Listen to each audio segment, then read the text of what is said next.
স্বামী স্ত্রীর মধ্যে রাগ অভিমান নতুন কিছু নয়, জীবন সংসারে এটি নিত্যদিনের ঘটনা। কিন্তু যদি সেই অভিমানের কারণে ৩ দশকেরও বেশি সময় বাড়িঘর, স্ত্রী, সংসার সব ছেড়ে থাকা হয়, তাহলে বিষয়টি বিস্ময়ের জন্ম দেয়। স্ত্রীর সঙ্গে রাগ করে বাড়ি ছেড়েছিলেন মুর্শিদ মিয়া। এরপর কেটে যায় প্রায় ৩২ বছর।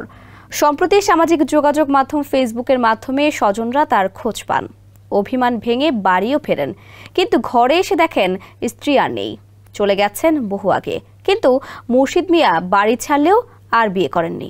মুর্শিদ মিয়া কিশোরগঞ্জের পাকুন্দিয়া উপজেলার দক্ষিণ চরটিকি গ্রামের বাসিন্দা। তিনি বাড়ি ছাড়ার পরে অনেক খোঁজাখুঁজি করেও না পেয়ে এক পর্যায়ে বাড়ির লোকজন তাকে পাওয়ার আশা ছেড়ে দেন।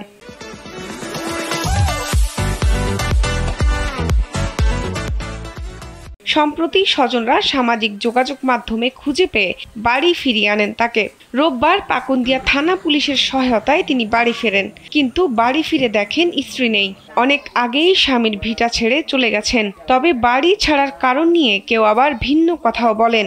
চাচাতো বোনের বিয়ে হচ্ছে, পরে এলা বাড়িতে গেছে, বাচ্চা গেছে না, এরপরে দেখে বিষন্ত জিনিস খাওয়াইছি, খাওয়াই পাগল বানাই বাচ্চা খাইছি, কিন্তু এই যে পাগল অবস্থায় হ্যাঁ বাচ্চা গেছে। মুর্শিদ মিয়ার ভাতিজা আব্দুল হাকিম জানান, চাচা মুর্শিদ মিয়া বাড়ি ছাড়ার আগে থেকেই কিছুটা মানসিকভাবে অসুস্থ ছিলেন।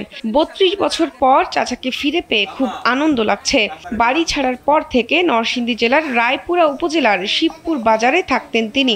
ওখানে স্থানীয়দের বাড়িতে কৃষি কাজ করতেন।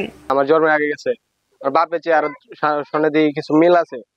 মিল দেওয়ার পরে আমার বড় ভাইরে কল দিলাম, কইলাম যে চাচারে বলে পাইছে, ফেসবুকে ছবি আইছে, দেখো আচ্ছা দেখতেছি। তারপর দেখে কিছুক্ষণ পর আবার ফোন দিয়ে কইছে ঠিক হই পাওয়া গেছে। তেমন এক কাম কর, আমার মারে আমার বাপের যা, তুই যা গেলে। তারপর আমি সকালে গেছি অনেক লোক আছিল, তারা দিতে চাইছিল না। তারপর মনে করেন সই টই নিয়ে সবাই মিকনাশন নিয়ে দিছি।